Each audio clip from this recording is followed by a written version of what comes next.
Good morning. Welcome to the Leavenworth County Commission, and join me in the Pledge of Allegiance. I pledge allegiance to the flag of the United States of America and to the republic for which it stands, one nation, under God, indivisible, with liberty and justice for all. Thank you for being here this morning. Commissioner Smith is going to lead us in a moment of prayer. Yeah, I'll just take a moment now for a silent prayer.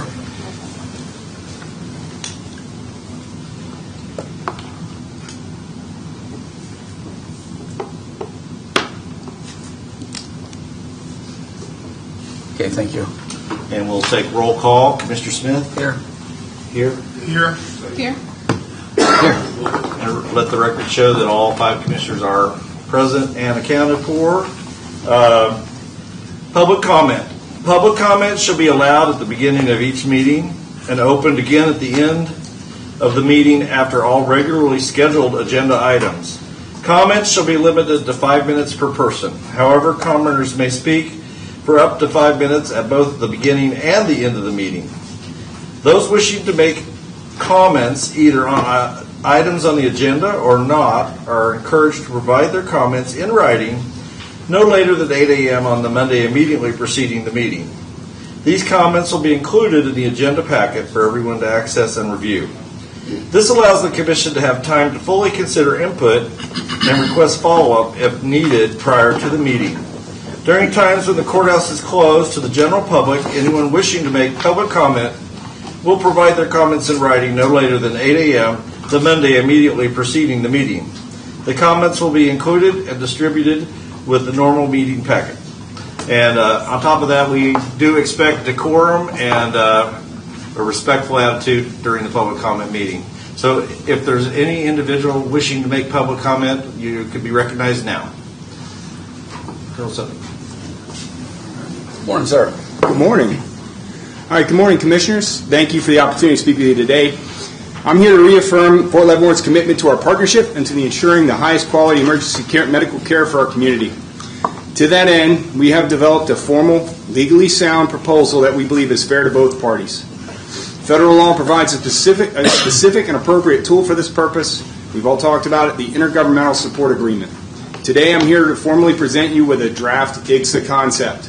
This plan has the full endorsement of Lieutenant General Eisenhower, the Commanding General of the Combined Arms Command, and Fort Leavenworth. If you're willing to support this draft proposal, I can submit the concept plan for approval, which is the last necessary step to complete before we can finalize and execute the IGSA contract that we've all sought to obtain. This plan is a comprehensive, data-driven solution modeled after a successful IGSA currently in place at Fort Huachuca, Arizona. Our proposed IGSA concept plan has 3 components.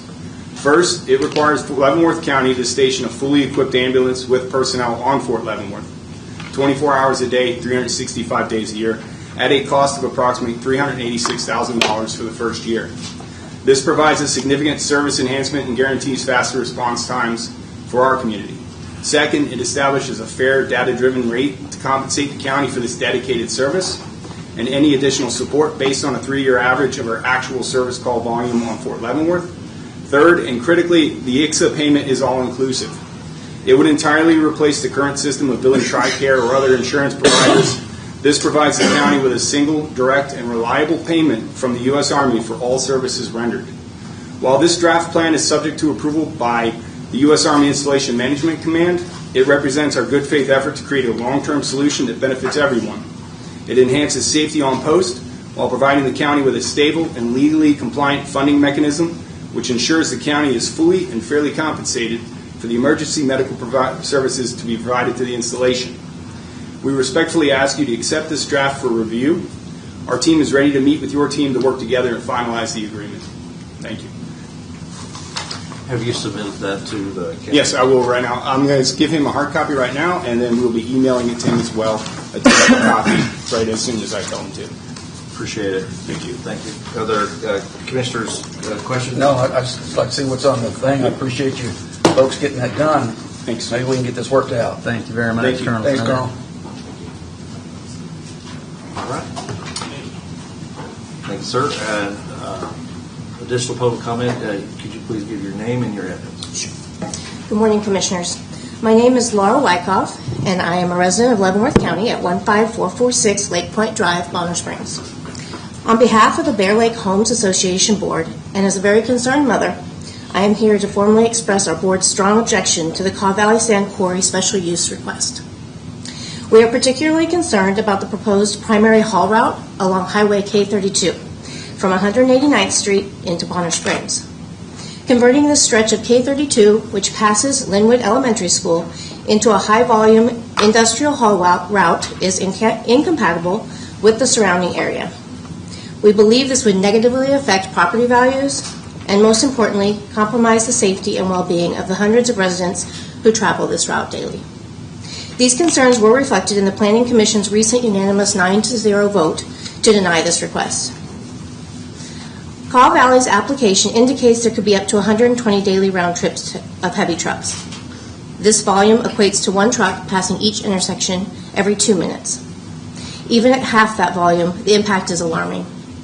One of our board members, Rick Frederick, recently spoke with Ryan Barrett of the KDOT District 1 office, who acknowledged legitimate safety concerns regarding the hilly terrain and the speed differential created by heavy trucks. As these trucks take longer to accelerate and decelerate, they often lead to impatient drivers taking aggressive passing risks that they would otherwise not take. Special use permits should only be approved if the proposed use is compatible with the area and benefits the surrounding community. This haul route fails to meet either criteria. We urge the Commission to consider the negative impact on resident safety and uphold the Planning Commission's recommendation to deny this request. Thank you. Thank you.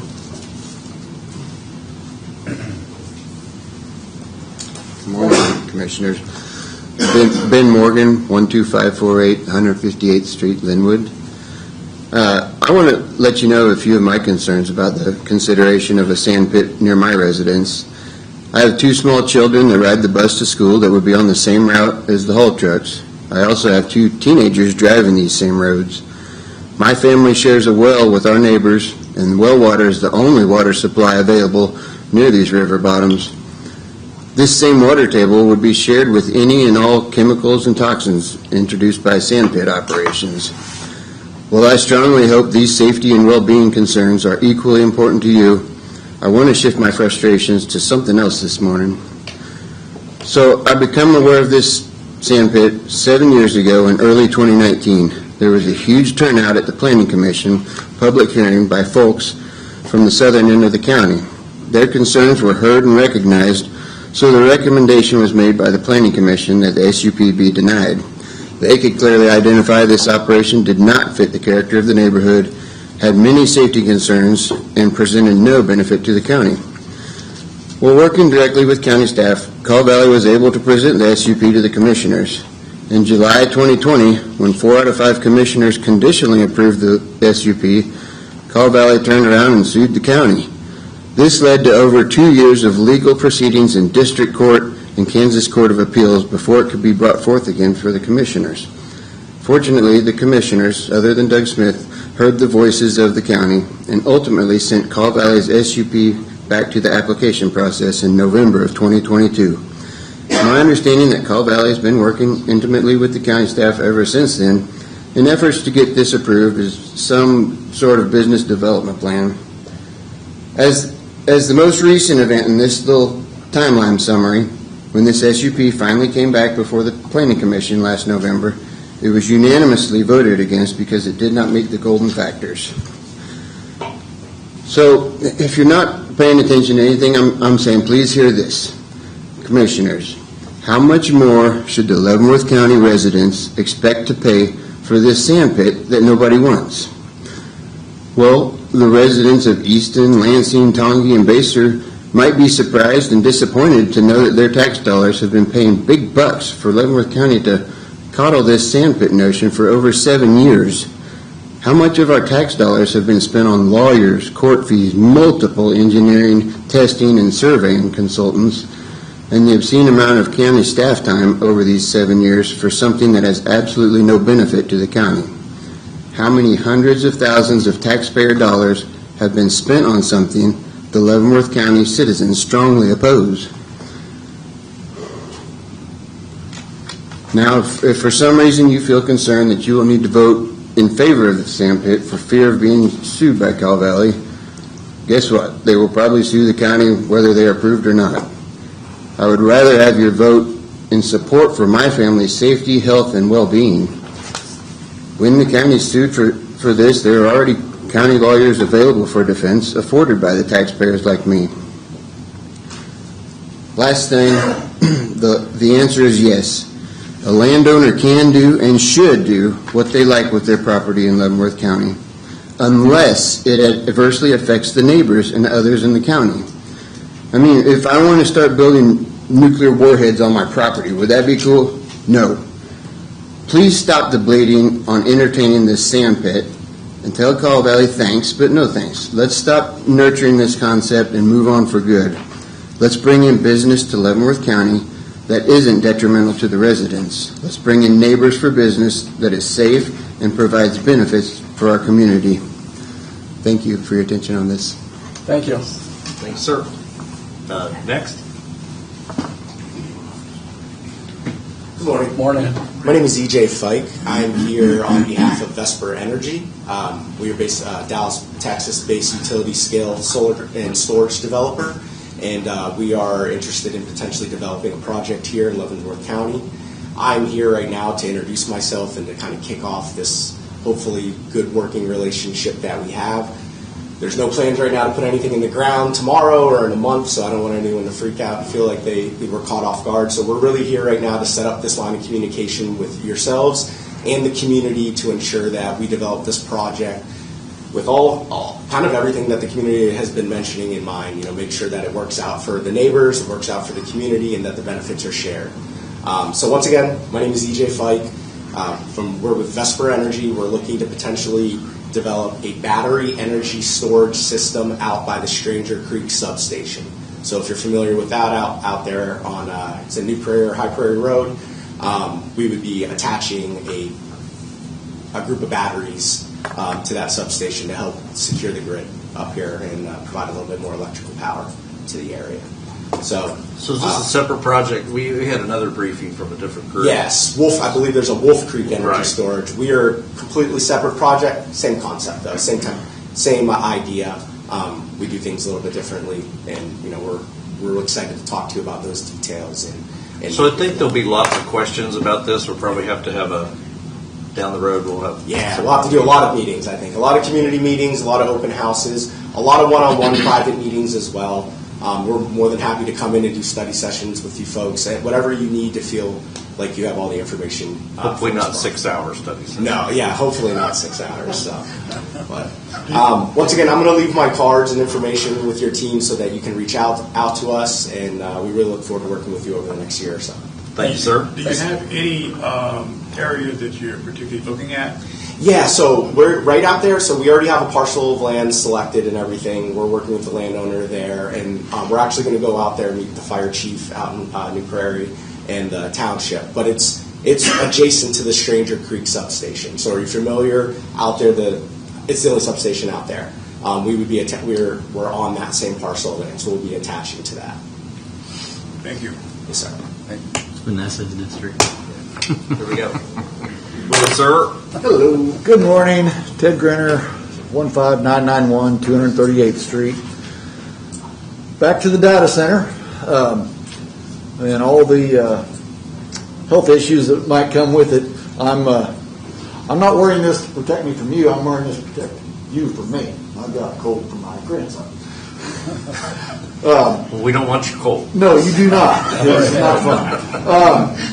But speaking of that, getting cold or sick, the EMFs, the low frequency vibrations from the data centers. My wife put her headphones in my head, and I listened to the sound from what a data center puts out, and she asked me to think of something, and I couldn't. That the noise from that was so penetrating in my head that I couldn't make a concise argument with anything. It was mind-boggling. Took it back out, I was fine. So we need to be looking at, we need more research on what the ramifications are of a data center. We need to put a moratorium on this, hold it back. We need to know what is going to happen with that, with our water supply, how much water they're going to take out, what they're going to put back in the ground, the electrical supply. If you're in favor of this, I think you need to know what's going to happen to your grandkids or your kids whenever they happen to be around that. If they have to live within a mile or 3 miles of that area, it is not going to be good. They'll build you a school, they'll do you this, they'll do you that, but it's not going to fix the problem of what they're going to bring in. And what are they going to bring to our community? They're going to take. They're going to take our water. They're going to take our electricity.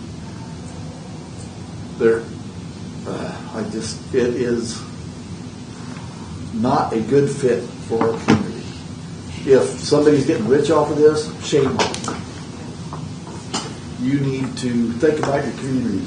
Think about the people that elected you and the people. If you want to keep doing your job, we need you to do what the people want. The people don't want this. They don't want the data center. We never have. We need something there. We know it's going to get developed, but we don't need a data center. And we don't want Tyson. But if it turns into a Tyson thing, it will. We will get everybody going. How did Tyson get into that? I'm just saying the size of the outreach of people is what I'm thinking about Tyson. Why I brought up Tyson. That's what will happen if you guys want to bring this in. We're going to have a large amount of people protesting against it. So I just had a comment. Are you familiar with the fact that Saline County just passed a 3-year moratorium on data centers just this past week? So they joined Sedgwick County, Harvey County, and Miami County as having moratoriums on data centers. And also Senator Blasey in Topeka has introduced a 3-year moratorium on data centers. And the reason for this is we have not done the thorough, deep research that needs to be done. And that's starting to be recognized. I didn't know that. And I think we should do the same thing. We can do a 3-year moratorium on it, and we can get research and find out what it actually does to people. And what it does to all the water and everything else. That's all I have for today. Thank you, sir. Thank you. More public comment. Good morning. Kevin Groh, 16399 222nd Street. And here for the no data center. So thanks for the opportunity to speak. I wanted to just bring up a few points. To your point, Mike, there's, in addition to locally, there's 13 states right now that have moratoriums either proposed or going to propose. A lot of those are back east, but there are some in the Midwest, including Wisconsin, Michigan, South Dakota, Minnesota, and Oklahoma, and now maybe Kansas in some of the counties.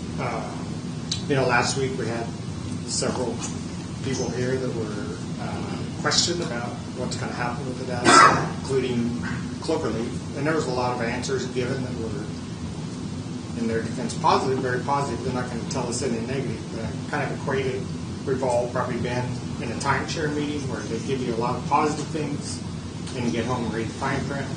Maybe not so good. So just wanted to, recommend more research, as you mentioned, because a lot of the answers they gave were good, but they aren't going to give us any of the bad. And to Ted's point about, there's a group of people that are opposed to this, and we're meeting weekly just to make sure that we continue to get the facts, present the facts, and keep on top so that we can have you make the best decision. But that's it. Thank you, sir. Thank you. More public comment.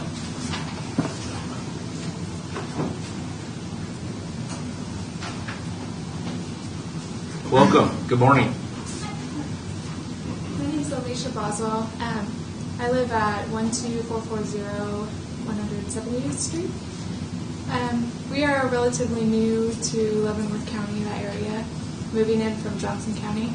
Our property is located just north of Joy Meadows, directly north. So we're about 1,000 feet north of the 170th and Golden Road intersection. So we are right in that Hall route.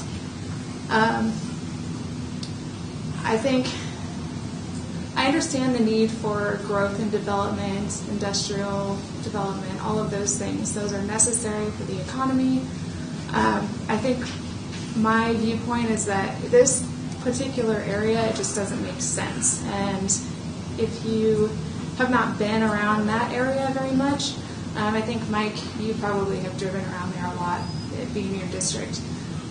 But others, maybe you haven't been in that area. But for our family, traveling that route every day, multiple times a day, things that are coming up reasons why it doesn't make sense for the sand pit to be there. Trains. We are constantly stopped by trains. I hear trains multiple times an hour, sometimes every 10, 15 minutes trains are passing through there. They are long trains. And frequently they stop across the tracks. Cannot get through. You have to go around all the way up through Bonner, down K7, K10, or you have to go through Eudora, but now that area is also closed for construction. But anyway, trains would be a huge problem for all of these sand trucks that are trying to go through there, especially when the trains are stopped. And traffic would build up. Just doesn't seem to make a lot of sense to have that many industrial trucks trying to go through there. But also there's a safety aspect that others have mentioned.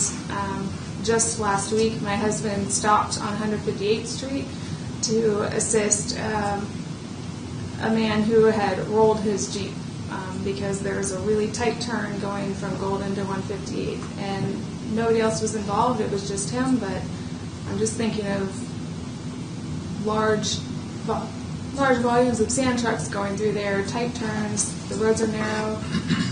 So it was fortunate that it was just this man by himself, and he was not injured, but I can only imagine with so many vehicles being involved in that route every day. I know that's the alternate route, but either way, there's just so much more potential and likeliness for fatal accidents along that road.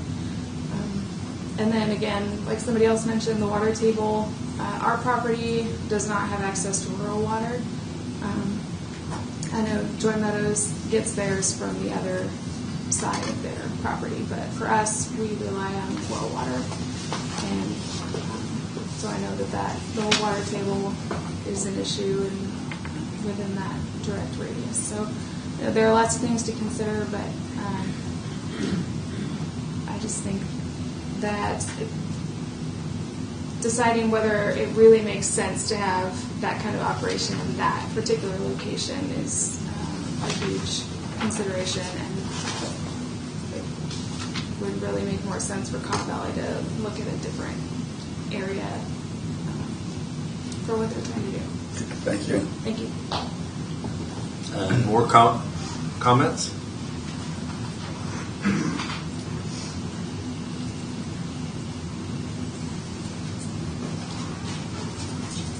Morning. Good morning. My name is Stacy Schmidt. My address is 17322 Golden Road. After the public comment section of the Planning and Zoning meeting held on November 12, 2025, including DEB 25021, the council for Kaw Valley stated the public concerns would be addressed. Since 2019, the public concerns most definitely have not been addressed. They are not being addressed now. These include, but are not limited to, which you have heard over and over again, declining property values, no economics, noise, air pollution, traffic, railroad crossing congestion, destruction of the roads, private and public water well contamination, and meeting the floodplain management requirements of the community. These last two are very personal to me, as I own a water well in this area, and I'm also on the Lynette Drainage District. How will these concerns ever be addressed? How can this special use permit ever meet the golden factors? Water quality certification will again be a part of the special use permit if passed. The Division of Water Resources of Kansas Department of Agriculture requires an application on a term permit for groundwater. Part of this agreement states the applicant agrees to provide water to nearby water users at no charge to said users should their rights to use water become impaired by the project proposed. And impaired means contaminated, or if your well does not produce water anymore from the same water table, if it's depleted. Kaw Valley must be held accountable to the residents and cities to continue to obtain clean water. I've also been in contact with Nate Westrup, the Water Commissioner of the Topeka Field Regional Office, and we're going over the steps in an impairment process. This is for people that have water already. It's considered a senior water well, meaning grandfather. We have priority now because we already have existing clean water.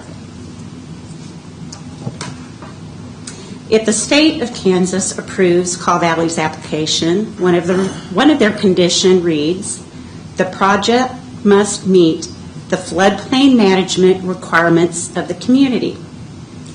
The Department of Army also requires a permit. It states this permit does not obviate the need to obtain other federal, state, or local authorization required by law. Again, Kaw Valley must be held accountable to comply with these specifications. In other words, they need to be in contact with Lynette Drainage District. They have never done that in 7 years, and that's not acceptable. In closing, I consider myself quite lucky to be living in a country and a county where the citizens have freedom of speech and choose to voice their opinions, whether in favor or opposition. And I appreciate the commissioners listening. Thank you. Thank you very much. More public comments.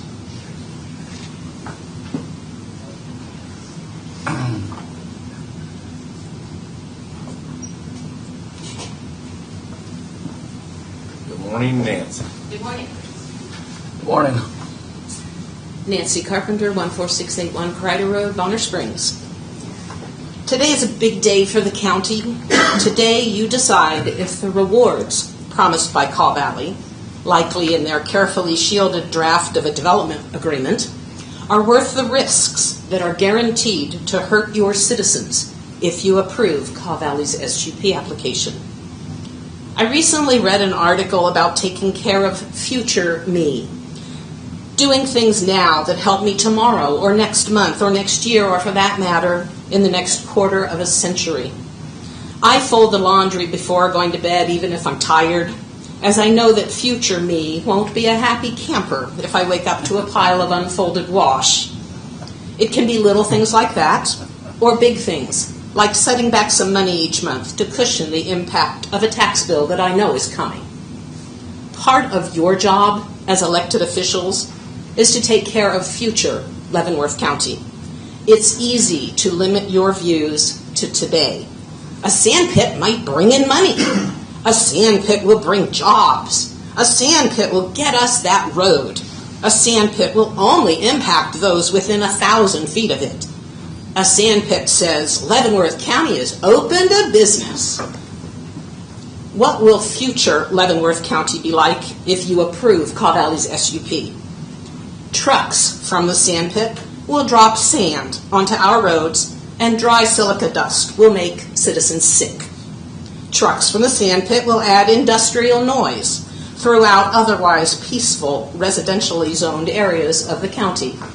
Diesel truck fumes will fill the air well beyond 1,000 feet of the actual sand pit.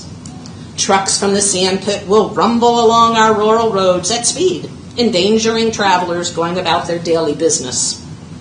Who will win a game of chicken when a truck from the sand pit and a farmer in their combine approach each other on one of those rural roads?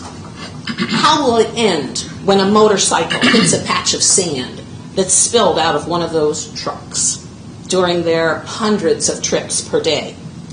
Dredging sand could foul the groundwater and taint citizens' private water wells for all time. A sand pit will forever change the rural nature of southern Leavenworth County. How welcoming will the county's southern gateway be as the sun bounces off of piles of sand, pits of filthy water, heavy machinery, and a squadron of beeping dump trucks? The future me recognizes that any short-term gains for the county will be quickly offset by the public nuisance created as a sand pit operation ramps up and becomes fully functional. I imagine that if Kaw Valley is allowed to start, you won't be able to stop them, no matter how many conditions they violate or how much financial, physical, or emotional harm befalls your citizens. Are the risks really worth it? You can stop it right here, right now.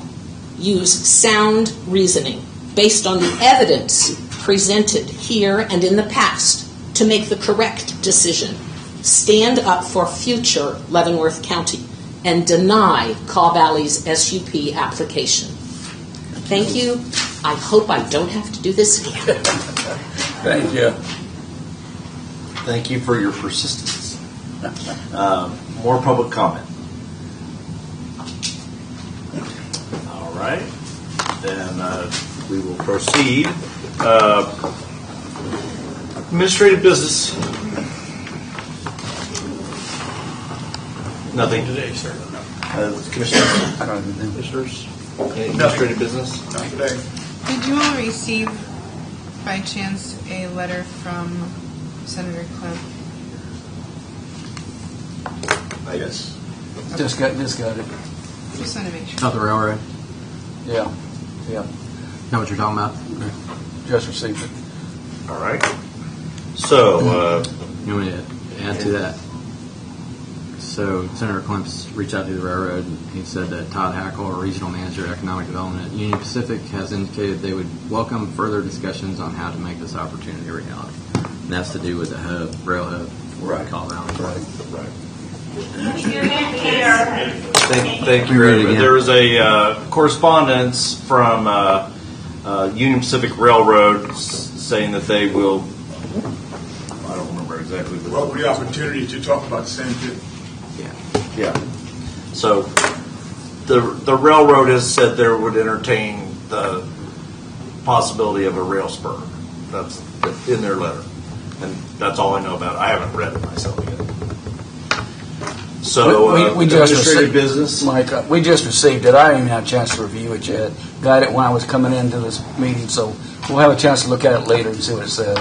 And I knew there was a letter, but I didn't know I hadn't received it. Yep. I would like to go ahead and read it just for the audience as well and those listening online. Council, Does this pertain to, I think you mentioned, Commission, that this is for, in regard to Kaw Valley? yes. Yes. Okay, I mean, you may read the letter, but the public hearing portion has closed, so this is not something to consider for today. So is it, you're saying it's, you would like her to go ahead and read the letter, or it would not pertain to what our discussion I don't will be think today? she's saying that. I think It is what the Commission She's saying would like it's to up to do. you. Okay. I am just saying, if Commissioner Reed would like to read the letter, she may read the letter, but in regards to the special use permit today, this is not something that was presented in the public hearing. Right. So you'll Okay. need to separate So- that. You can read it if you wish, but the fact is that we do now have let everybody know there is such a letter, but it will not be considered in today's consideration. So, Dated March 25th, 2026. Dear Commissioners, I want to begin by expressing my appreciation for the thoughtful and deliberate process you have undertaken regarding the special use permit request from Kaw Valley Companies. Land use decisions of this scale are complex, and I commend the Board for ensuring a thorough and transparent review. I also want to recognize the citizens of Leavenworth County who have engaged in this process, both those in support and those with concerns. The willingness of residents to participate and share their perspectives is a strength and an essential part of sound public policy. Leavenworth County, like many across Kansas, continues to face ongoing tax pressures. I appreciate the county's approach to remaining open to responsible business development that strengthens the tax base, supports infrastructure, and creates long-term economic opportunity. Projects like this, when done responsibly, are part of the solution, not the problem.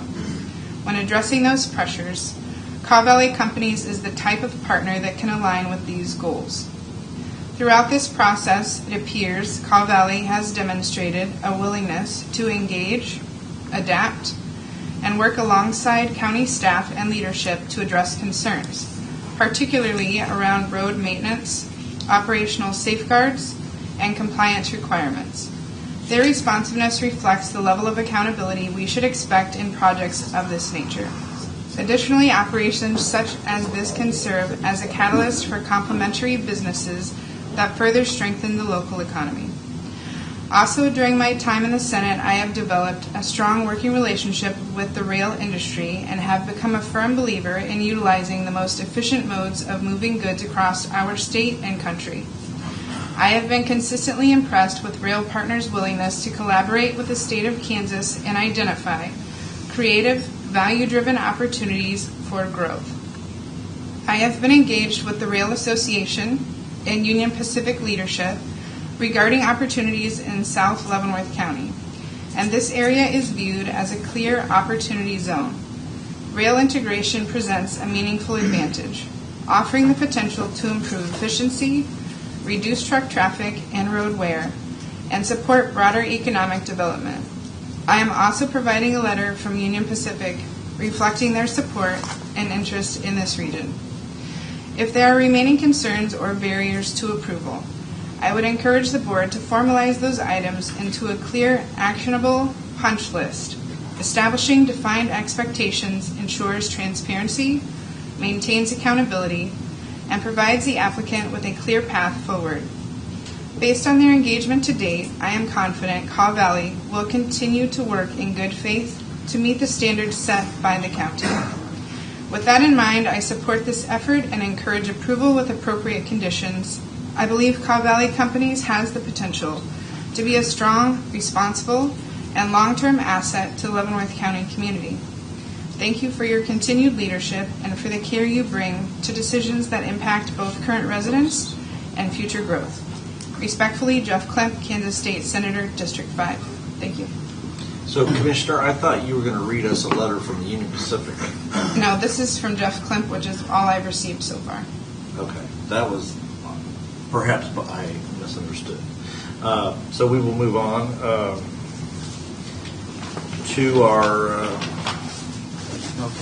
formal consent agenda. Mr. Chairman, I make a motion we accept the consent agenda as presented. Second. Motion to accept the consent agenda as presented. Is there a discussion? Seeing none, Mr. Smith. Aye. Aye. Aye. Aye. All right. Formal board action. Consider a motion to distribute funds from the Leavenworth County Special Alcohol Fund as recommended. Come on down. Or you can come to the podium if you want.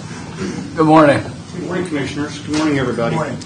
I'm John Groves. I am the chairman of the Leavenworth County City Drug and Alcohol Abuse Council. I just want to make a mention that this council has been in operation for 45 years this year. It started in 1981. I've been a member of this council for about 14 years. My son was killed by a drunk driver on Eisenhower Road in 2011. and which prompted me to become a member of this council. The monies that are in our taxes help pay for a lot of different things. And this is one way we can give back to the county and to the cities of our county. I've submitted to you our list of our requests for, do you all have this copy? Okay. We're requesting $49,000 this year. That's a little bit less than we have in years past. Last year at this time, the amount that was in the account was about $81,000. And last year we gave away almost $60,000. Well, this year there was only $51,000 when we had our meeting, so we had to cut way back. So some of these schools are going to be a little short, a little upset sometimes, but anyway, I've submitted that to you folks. I know that Commissioner Doug last year asked if we published something in the Leavenworth Times. I did publish that back on Saturday, January the 17th, and it was on page 2 of the Leavenworth Times. We had our meeting on March 9th at 6:30 p.m. via Zoom. There were 7 members present and 2 guests, and one of the recipients happens to be in our audience today of one of our larger grants for the Leavenworth County Treatment Court. So anyway, I've submitted $49,000. So are there questions? I don't have any. My question is, we have all these, and I know this has been going on for a number of years now, but these after prom parties and funding these things, do we have objective evidence that helps to reduce alcohol use among those age groups, or do we just assume that? The only thing I can do is I can do what I look on the internet with statistics and from the Kansas Highway Patrol. My wife and I go to the safety conference every year, and last year in 2024, over the weekend of December 24th through December 28th, 2025, there were 27 DUI arrests. The prior year, 2024, there were only 7. So I think that, and one of the things that I do whenever I do my public speaking is 60% of all teenage accidents involve alcohol. So and most of the time it is with after proms and after graduations and things like this. These prom parties and prom graduation parties help with keeping that number low. Okay. Mr. Doug. Any questions? Mr. Reed? Mr. Coulson? I just got one thing. Being a cop for 20-something years, I know it makes a difference, these programs. I've worked with schools throughout the county, especially my city of Lansing, and they had, Operation Graduation and all these other things where they could go. And I can tell you, and it's been many years, I'm an old guy, it's been many years, but I could see when the program started and the funding was available, I could see a big difference just out when I was patrolling that evening. So it's definitely there. It's definitely there, and it's well worth us continuing that. I remember my grandma Steffi used to say, nothing good happens after midnight. And she also didn't like alcohol. But, well, I want to add one more thing. This total that I have, the $60,000 total is $20,000 less than it was last year. That tells me about something about the economy. People are spending more money on food than they are on alcohol. So these numbers are going to go down, we hope. Yeah. I don't want to keep the kids from having their party and what have you, being able to support them, but it is working. I've also heard statistics that the young people between 18 and 29 are drinking a lot less alcohol. They might be drinking the foo-foo drinks, but they're not drinking as much alcohol. Do you know why they changed the limit from 18 to 21? It's surprising. They did a study and they found out that the adult brain does not completely develop until age 21. Well, there's some that wait way past that. Well, I understand. That's the statistics that they use, and that's the reason why it's over 21, why you're not supposed to have any alcohol on you until you're 21. I agree. And then when they become elected officials, the brain. Hey, let's not go there. So we'll entertain a motion. Make a motion to distribute funds from the Leavenworth County Special Alcohol Fund as recommended. Second. There's a motion and a second. Is there discussion? Seeing none, voting. Commissioners? Aye. Aye. Aye. Aye. All right. Thank you. Thank you Thank you very much. Thanks, Don. Consider a motion to approve the purchase of tenable vulnerability management software in the amount of $19,000. Good morning. Good morning, Commissioners. You have before you a board action from the IS Department. We're seeking authorization to prioritize existing funds within our information systems budget. This reallocation will allow us to purchase our tenable vulnerability management system, which is an industry standard tool that will allow the staff to proactively identify, assess, and patch security vulnerabilities across our domain. So basically, it's going to be a risk reduction for us. Instead of reacting to threats, this tool will allow us to find the holes in our digital fence before they can be exploited, significantly reducing the risk of costly cyber incidents. Basically, we'll be in a more preventive mode versus waiting till an incident actually happened and then reacting to it. So it's to prevent those incidents from happening. So the license for the software is $17,000 annually. I believe it's a vital investment in protecting the county's data. The total cost, including the support, is $19,000. Subject to your questions. Just got one. Absolutely. But nowadays, maybe you can't, but was this bid on, or is this just one company that we won? Yes, we had two bids. This was the lowest. Plus, we actually got a $2,000 discount from this bidder. And this money's available, but just not in this. It just has to be rearranged to take care of it. Right. Yes. That's all I have, Chairman. Okay. Yeah. Excuse me. How much time is allocated toward? Not really allocated. Do you have to put forth when something happens and we have to go back and start over again? Well, if an incident happens, I would say a minimum of 30 days if we actually get infected. So one of the things that this does is helps us prevent that from happening before it happens. That's the big thing, rather than react after it happens. I want to make sure that the public heard that. I've seen it, but I want to make sure that the public heard it. Thank you very much. No problem. Commissioner Reed, questions? Mr. Culvers?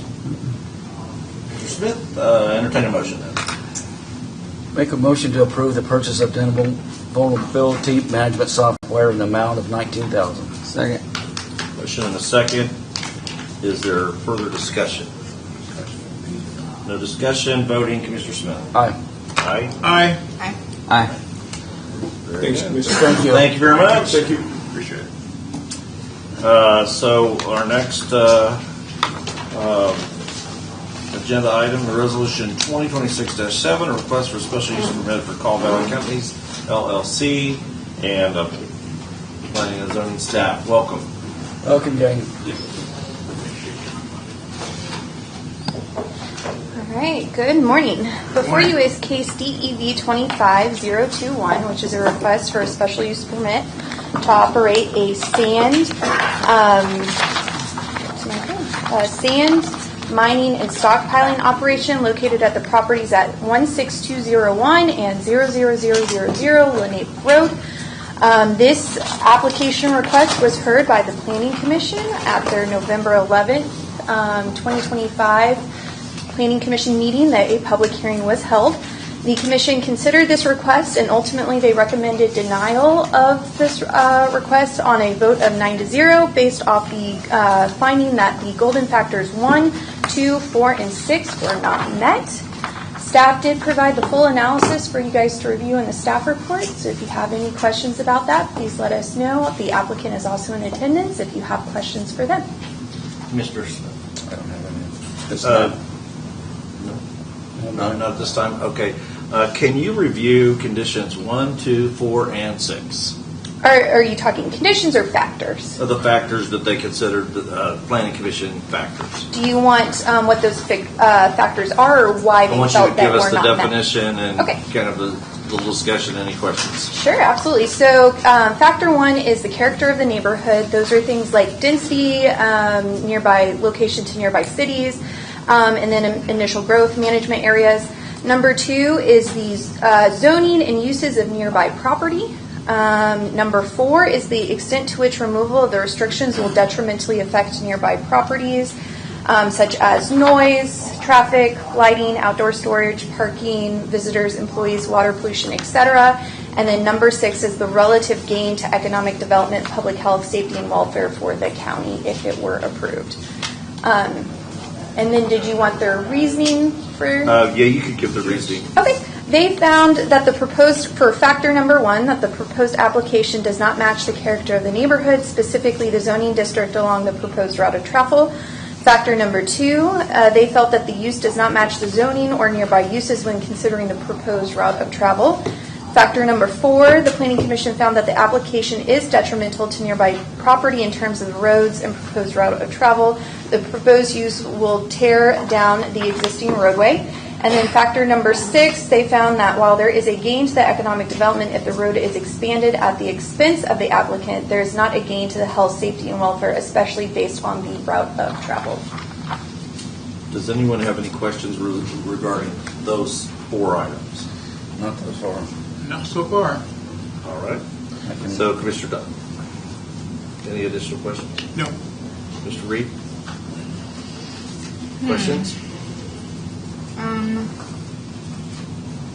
Have we made efforts to look at what we can do with the travel route? It seems like that was the sticky part.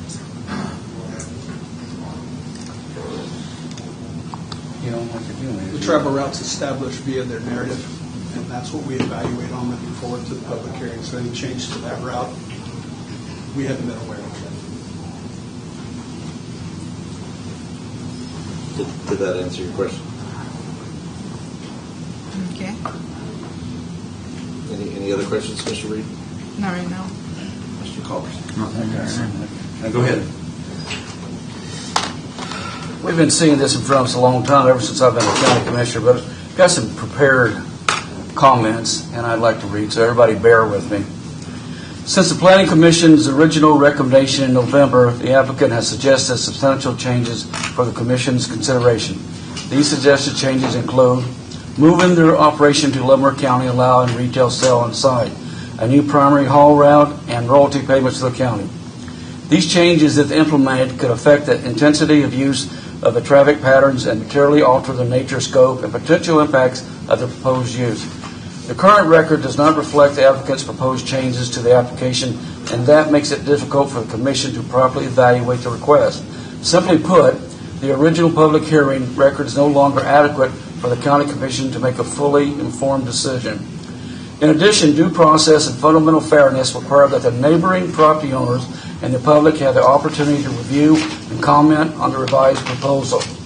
If the Commission includes the suggestions the applicant has brought forward, these changes could affect key considerations such as compatibility with surrounding uses, the traffic impact, the overall effect on the road gain to economic development, public health, safety, and welfare, which would require an updated analysis consistent with the golden factors. Given the potential impacts to local roads, I'd encourage the applicant to consider evaluating alternates to exclusively road use, including the feasibility of incorporating a rail loop. Understanding whether rail service is viable could help address safety, traffic, and road maintenance concerns while still keeping the decision grounded in what's practical and achievable. The Planning Commission does not evaluate or make recommendations on proposed changes to the application, and I cannot either vote to approve or disapprove this matter at this time. So I move that case DEV 25021 matter be remanded back to the Planning Commission with direction to the Planning to conduct a new planning hearing and consider the newly proposed haul route, retail sales from the site, the applicant's plan, the proposed royalty payment, as well as any other proposed changes. Evaluate the applicants as modified under all applicable criteria, including the golden factors, and develop an updated record and recognition for the consideration by the County Commission. Bottom line is what they're saying is I think there's, and I've heard this in the audience, there's been too many things that I feel that maybe haven't been as transparent as they should, and I think we have to take it back and take another look at it to make sure we have a look at everything that's come forward since this Planning Commission was done back in November. That's my comments. There is a motion on the floor. Is there a second? Second. Discussion. Commissioner Smith, any further? No, that's all I have. My comment would be I'm excited about the rail possibility. The only way I've ever said that I would ever support this is with rail, and I hope that that can be a possibility that we look into, and I hope the Planning Commission will follow that up, and I hope we can. I visited with Senator Klemp on the telephone last night, and there's hopefully opportunities for state funding for the rail loop, and I would hope that that becomes a priority. Okay. Mr. Reed. I do have the, I'm not sure that it's the whole thing. It doesn't seem to be showing up well, but I'll read what I have from Tom Bruno, the Rail Association. I'm aware of a previous project in partnership with CAW where the railroads were engaged and encouraged by the potential at that location. Based on our experience, this is the type of opportunity that would typically generate interest. However, additional industry or scale may be necessary to ensure the financials are viable. While I'm not familiar with all of the specific details of your current proposal, railroads are consistently interested in partnering on projects where the economics align and there is mutual benefit. Based on the area you described and the potential scope, this appears to be the type of opportunity that would merit further discussion and evaluation for rail service. Union Pacific Railroad has previously been involved in conversations regarding development in that vicinity. At that time, the economics proved challenging. However, a larger scale project or more comprehensive approach could improve overall feasibility and make rail service a more attractive option. Todd Hackle, Regional Manager of Economic and Development at Union Pacific, has indicated they would welcome further discussions on how to make this opportunity a reality. There is a clear openness to revisit opportunities in South Leavenworth County as projects evolve in scale. Because it didn't come through very well, I'm not sure if that last part is maybe Senator Klemp's follow-up comment or something like that. So okay. I was hesitant. And like I say, I don't think any of us have had the opportunity to fully review it. I did speak to Senator Klemp last night, and I was encouraged by those comments. I think the main issue over the last 7 years that I've heard on this is how many trucks this is going to put on our highways. And that's been the main issue. A rail loop could go a long ways towards resolving that. So I would support the motion. I would potentially have a little bit different verbiage than Commissioner Smith, but overall support the motion, as I would like to see our Planning Commission have an opportunity to relook at everything, and I would love to have support from them moving forward. So. Mr. Collins. I don't have anything. Okay. Mr. Smith, anything else? Then voting, Commissioner Smith. Aye. One moment, Aye. please. Oh. Before we vote, the applicant is usually given an opportunity to speak. I was dealing with the microphone, so I wasn't able to do that. Okay. And I see Mr. March is up. Mr. March. Good morning. Good morning, We'll Mr. hold the vote. Okay. Thank you, Mr. Chairman, members of the Commission. Aaron March on behalf of Call Valley. We understand the reason for the motion and have no concerns with that. We would ask if you could consider making it to a specific date. I believe April 8th is the next Planning Commission meeting, and we'd be prepared to make our presentation at that time. Do we have time to do that? I don't think we can review anything of substance between now and then to make that April 8th. What would be the date, John? Well, I have to see what the changes are first, and then I'd be able to give you a timeline for review. So if he was able to get all the changes in, he's still within the time frame? right now? No. No, he's not. Okay. So probably the May meeting. I would just also advise the motion set asks for a new public hearing. Notices are going to have to go up. I believe May would be the earliest to get all the notices back out. Okay. I would just ask that the commission also take into account that we may have to review some of the submittals. I'd hate to take the submittal and set it before the planning commission without any type of review at all. So depending on the amount of review, that will weigh into that consideration. The whole reason is to make sure that people down that area get to these meetings and get the information out so they can see what's been proposed changes right or wrong, so that whatever date will work is what we need. Because I don't want to have somebody from down there or anywhere come up and say, we weren't aware of this, and something like that. So that's my concern. Yeah, we want everybody to have their due process. That's the reason not to rush it, is the due process part. So, voting then, Commissioner Smith. Aye. Aye. Aye. So we're not setting a date. Is that too? It's not possible because we don't know what they're going to submit. As soon as possible. Aye. No. Okay. It's 4-1. Then presentations and discussions. I only have one thing. I had the preparation made from the Planning Commission about the number of small businesses and special use permits that have been approved in the last 7 years. So in the last 7 years, we've approved almost 60 small businesses in the county, which represents millions of dollars worth of business that is being performed out in the county, and we have certainly been open for business. Mr. Doug? I'm nothing. I don't have anything. Is there a motion to adjourn? So moved. Motion to adjourn. The voting, Commissioner? Aye. Aye. We are adjourned. Adjourn.